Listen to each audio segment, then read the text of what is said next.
name of the show is The Way to Go. My name is Alan Bendich. I'm going to be your host. Tonight's guest is LiLi Roquelin. Welcome, LiLi. Thank you. That was a great pronunciation. Thank you. So, LiLi, you're an award-winning composer and musician and singer. Yes, thank you. Yes, I received a songwriting award from the John Lennon Songwriting Contest, an honorable mention, and I received a few music video awards for some of my music videos. So, you're not from New York, are you? I actually have a Queen's accent. No, I'm just kidding. Right. I'm originally from France, and I've been in the U.S. for several years now. And I'm actually American now. I received my U.S. citizenship. Oh, congratulations. Thank you. I'm Franco-American, that dual citizenship. That's so I'm great. really proud of it. It's really cool. Fantastic. So, did you studied music in France? So I actually learned music mostly from my father. Oh. My dad is a musician, an amazing guitar player, and he actually can play any instrument. And so I guess I started to sing when I was 4 years old or something like that. And he just recorded me singing and things. So that's how I learned music at first, mostly by ear. And he taught me a couple of things, like music theory, like basic things, but never really like a classical training. And I had my first band when I was 14. What type of music did you play in the band? So my first band actually was kind of like electro pop. I guess it was fashion at the time, and then it was original. My first band was an original band, and then after that, when we got into high school, I had more like cover bands. I wanted to experiment a little more, with like a bunch of different instruments and learning other people's music, and then I started to write songs again. I guess right before I moved to the States, and it's really once I moved to the U.S. that I really got to learn about songwriting. So, how would you describe your music? So I guess my music, they say, if you want to find a category, it goes into adult contemporary pop. So this is, the radio format it goes into. Right. And it's a little bit of a mix of different genres. I can't really say, it's like dance music, it's like, I have some ballads, I have some rock songs, I have some kind of chill out, and the lyrics, they're very emotional. I usually share a lot of my feelings and things like that, and I like to write inspiring lyrics and trying to awaken people somehow. Yeah. So you're basically a solo artist. Is that correct? Yes, I am now. I've been a solo artist since I moved to New York.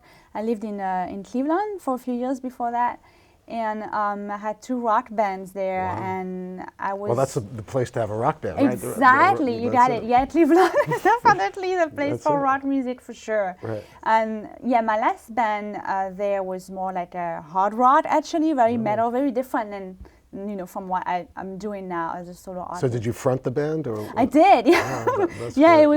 It was very challenging to sing over the heavy guitars. Right. But I think mostly the band was called Hey Dice Hard. The band was had a lot of melodies and things like that. So it was still really, really creative, and so it wasn't really only to challenge myself to sing, such kind of music. It was the composition was very complex, and I feel I learned a lot with them. So you started off, I guess. When did you then really go solo? I mean, was there a turning point from the bands to the solo? Yeah, I actually through recording a big album with them in like a big recording studio in Cleveland that. They used to have bands from Universal and records and like Victory, Century records and things like this. Big studio. Through the producer and engineer, I was recommended to work with a producer in the area, and because he was looking for a female singer to do a side project. So at first that was a side project, and it kind of inspired me to go to the piano, because at first voice was my main instrument. Mm-hmm. So because of the song I did with him had a piano in it, and I kind of had this calling, from it So after that, well, he really encouraged me to, to like have my own little recording studio and stuff. So after that, I decided to take piano lessons. So I don't know. I have problems walking and chewing gum at the same time. I mean, to actually play piano and sing, I mean, it seems like a very challenging thing to do. It is definitely. What I did is I don't know. I just like to throw myself at stuff. Like that's probably the way I came to the US. Just I want to do something. I just go for it, Right. And I started to take piano lessons with a teacher, that had a method that would suit me. So it was not classical sheet music. It was more like a jazz pianist that, they have different diagrams and things like this to teach people that play by ear. And so I started with that a little bit, and I basically learned to sing in the same time as I was learning the piano. Mm-hmm. And in the same time, I learned to perform live. So basically doing all of that at once together. I mean, where does it come from? I mean, we talked about that earlier. Mm-hmm. I do acting and you do singing and performing. I mean, for you, I mean, where do you think this whole like either need or desire to perform and to... I think the most important is when I was maybe 7 years old. Well, not only, from being influenced by my dad's playing music and things. I mean, he also had like a different career and stuff. But I think I was daydreaming of performing in my neighborhood or, like something silly like that in the grocery store or whatever, any other grocery store. And I was just daydreaming this, and I always had this thing of having, people listening to something that I would be sharing. Right. So I had that, in my head when I was 7. I think the most important thing is to not forget that. So when you know that you have a dream, I think we tend to forget our dream, our true dream that we were born with, right? And I think I kind of made sure I would remember that was really that deep inside. It's something that I wanted to do. So so I just pursued that, and now on top of it, I wanted to come to the U.S. So. No, but I know what you mean. Mm-hmm. I mean, there was always a desire for me to do like the acting and all that, and I actually acted in the 80s, and then for 20 years I didn't do it, and inside of me I still wanted it to come out again, and now I'm doing it again. So I think if you have that desire and you have the opportunity, and I think life gives you that opportunity. Yes. I mean, my dad is acting, and he's going to be 99 years old. So I think the opportunity is always there. You just got to take it. Yes, you have to take it. You have to listen to it. I think when you try to, what we say, deny the call to the dream, right. This is when we don't feel good. Right. So it's only when you really do what you know is going to feel good that you really feel happy and I agree with balance. You. I agree with you 100%. And you could see, unfortunately, there are people who don't have that. And it hurts to see them, that, and you wish that they could find it. Yeah. But you have to focus on your own life, though. You only have one life to live, so you might as well do it to the fullest, right? Yeah, exactly. Mm-hmm. That's it. So what plans do you have? I mean, do you have any concerts coming up? Or yes. So I was going to show, I have my latest album over here is called Beautiful Sun. I'm not sure which camera it is on.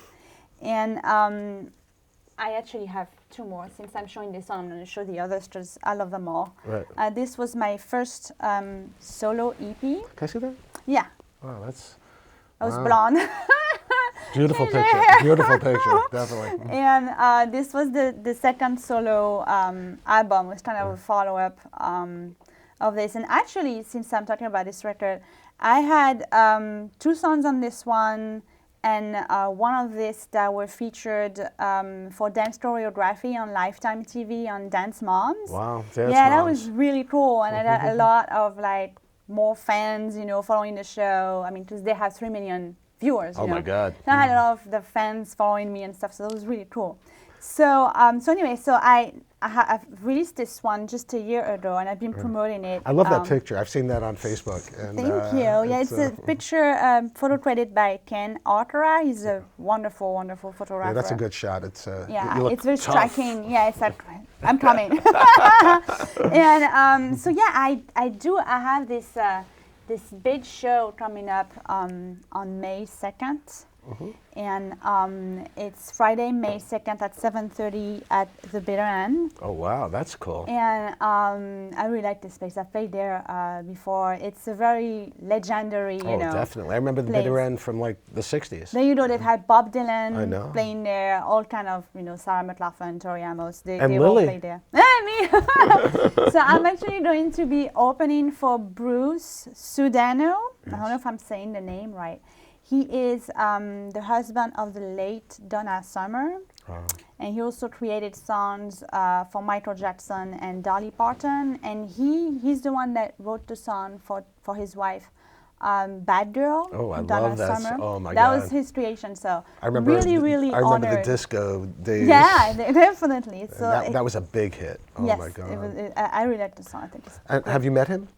I have not yet, so I can't wait to meet him. Right. So you'll have to come back on the show and tell us all about it. When Definitely, exactly. Great. So yeah, I'm very honored to be the opening act for his performance on May 2nd. And so how many songs do you think you'll do? Again, I've never been a musician, so when you're an opening act, I hope you're a hard act to follow. That's the first thing. I hope you knock them dead. So we've been putting something crazy here. So I'm going to play for 45 minutes. Wow, so I'm going to play great. most of the songs, on my latest record. With me on stage, I'm going to have on drums. I'm going to have Sam Strozeri. He's also a co-writer on a couple of my songs, and my song "Oh Brother," and Come and Hear on My Story from my previous album. And I also have my cellist Michael Luna-Piena, also known as Cello Mike. Cello Mike. Piano. And cute. he's great. He's the one I was rehearsing with last night, so he's awesome. And also, I'm happy he rehearsed with you last night instead of tonight, so that's good, because I'm happy to have you on the show. Yeah. Right. I'm also going to have a great upcoming hip-hop artist. Her name is Minnie D. Ann. Cool. And she's awesome. And so we're going to do a really special song, which is going to do a rap on my song. And it's the first time I'm going to be doing this. So premiere at the Bitter Ends. And what time is the show? It's at 7:30. Wow. Yeah, so I hope that people come. And that's it. I'm sure they will. I mean, that's a like you say, an historic nightclub. Yeah. Any viewers from this show, I will give them a free CD. Oh, so cool. Always free stuff. That's good. So, what other? Is there anything else? How about this? Would you mind sharing your videos with Oh yes, definitely. Because we have a nice clip of a bunch of videos. Yes, and we can talk about them. Okay, so let's take a look at Lily's videos. Should you get mad? The real mission, nothing but occupied. Should you get mad? There's motivation to monopolize. Should you get mad?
told you she was good. Anyway, so it was wonderful. Do you have a special group of people that film your videos? Oh yes. So in the order, we've seen a clip of Should You Get Mad, and this one was directed by Arnaud Muller. He is a great video director. He's actually French. So Was that filmed in the United States? yes, it was filmed in New Jersey in like a boutique called Showtime Boutique. It's Right. like a vintage boutique. And the second one we saw in black and white, this was I Saw You. Oh, by the way, Should You Get Mad received award of second place of best music video at Indie Gathering. Congratulations. Thank you. And I Saw You was directed by Matthew Murphy, who is from Cleveland, but he actually came to New York, and we did that in Central Park. Cool. On like it was really cold that day. It was at 12. It was But years did you ago. feel it when it was going? Like a lot of times when I film, I don't feel the cold, but I guess You know, I was wearing so many layers that day. And I think, yeah, it's true that we don't really realize because we're so focused. But Right. but yeah, at some point I remember we ran to Time Warner Center to like put our hands in Right. under hot water. And this one got 2 awards Wow. at Queen's World Film Festival and Indie Gathering Film Festival. And the one after that is one of my latest. It's called Thank You. It's on my latest album, and it was also directed by Arnaud Muller. And you know, he came back, Right. and that was filmed on Long Island. And this sounds very special. It's all about, you know, gratitude for life. You know, not just for, you know, when you say thank you to people, but more being happy and grateful and humble for, you know, everything you've received in your life. It's a very special song for me. So when you write, does the music come first or the words? I mean, that's a standard question, but I'm curious about that. How does it work? I think it's a little bit, it depends on the song. Sometimes it's what we say, a piano riff, you know, like I have a little thing, and then this inspires me to write something happy or something, you know, more inspirational or something dark, or, you know. And sometimes, like the other day, actually last week, I dreamed, in my dream I had a melody, and it was really, really like, you know, stubborn melody. And when I woke up, I had a melody in my ears the whole morning. Wow. So I taped it on my phone, and I had words with it. I can't remember it now, but it's, you know, I recorded it, so I find it some other time. Right. And so, you know, that happens sometimes, and then I just find the chords for it, the arrangements a little bit. And sometimes I write lyrics just like poems, Right. you know, like John Lennon used to do with Paul McCartney. And then I write music to that. So it's really, you know, I'm also able to write to an instrumental that somebody already has, because I've done that before as collaboration. So do you do mostly your own work? Yeah. Do you ever do any cover work or at this point? I did a few covers. Let's see. On my previous album, I have a special cover of the song from The Nightmare Before Christmas by Tim Burton. Oh, wow. It's Sally's song, and I did a French cover. And it's very popular on YouTube. And as far as recordings, for now, that's the only one I've released. When I perform live, I have a couple interesting covers. I do a cover of Radiohead, Ford. It's like a really interesting piece that they have already. And I also do a cover of Nirvana song, Come As You Are, and I do this like slow piano version of it. When you're writing, are you thinking in French or are you thinking in English, or or is there like a translation? I mean, how does it work for you? It's in English most of it's in English. On my latest album, I have a song that's called Don't Wait. Right. And I actually wrote this song originally in French, because sometimes I write in French, still happens. And I wanted to do the English version, so I have this song in French and English. Oh, cool. And it was really interesting to translate the French lyrics in English and having to keep the same meaning and making it rhyme. So that was really, because I guess there's idioms and things like that. You cannot translate, of course, you know, literally, you know, what it says. So, is there a theme to your music in terms? Oh, not your music, to your lyrics, or does it run the gamut? I think it's usually mostly what I feel and things that kind of either shock me or that I keep thinking about. So mostly comes from emotions or things like that. And I often when I write, either I use the person like I, or I use you, that I'm talking to the audience. So sometimes I kind of feel like I want to wake up people about a subject. Right. So you communicate. You're really communicating when you're singing to people. So do you think you'll ever produce, or do you produce music yourself, or other artists? Or? So that's interesting. I do on my solo work. It's true that the first two, and I showed them already, but please keep showing them. The first two records, I did pretty much everything. So I'm a composer. So when I write a song, if I have voice and piano, then I'm going to start hearing vocal arrangements and other instruments, bass. I hear all the other instruments, and I had violins on one of the songs on there, and then I had a violin player playing what I had composed. So I compose with using like a MIDI, software, and then I ask them to play it by ear, or I did sheets for them if I had any music sheets, because I don't write music sheets. So I understand it, but I can't really write it properly. I'm not classically trained here. Right. But and then on this one, this was really interesting. I added a lot more guitars and bass and live drums and things like this. So I had to. I felt like I could really direct the other musicians, but still giving them enough freedom so that they could put their own creativity into my own music. But so it's almost like an improv. You give the basic story and you let people do their thing. Yeah, I what I do is that I like I said, I would use MIDI stuff to give them direction and say I would like something like this. I show them on the demo recording, and then or sometimes I'm like, can you please do exactly this melody, and and then they add dynamics and all that kind of thing. When you're making a record, how many takes does it usually take before you get to the final take? For the vocals? I mean, for just in general. I think it depends. For the voice, I can if I practice enough, I can get voice down in like 2 takes.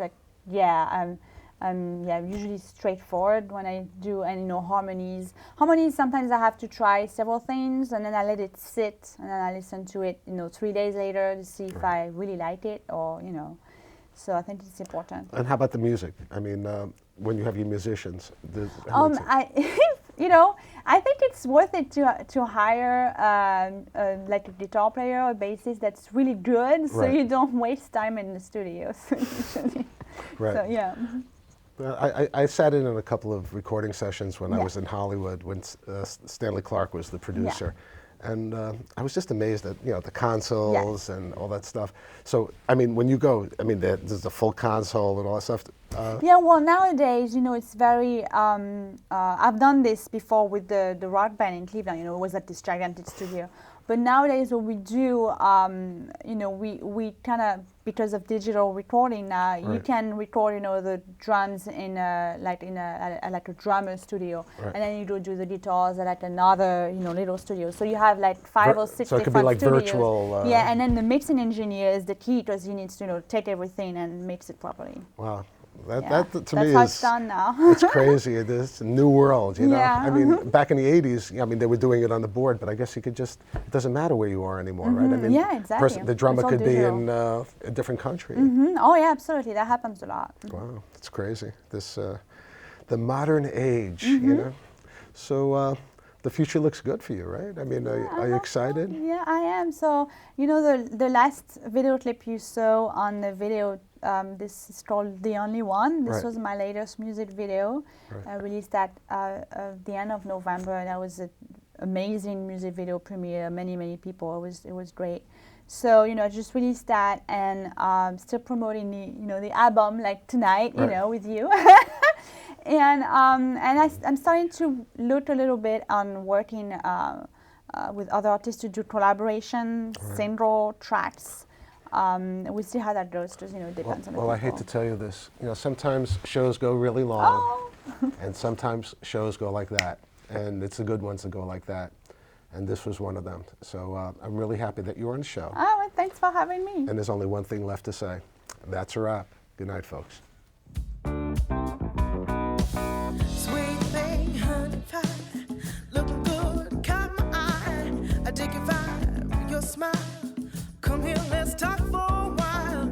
I'm loving your company, feeling the electricity. Can't explain this chemistry. Something's coming over.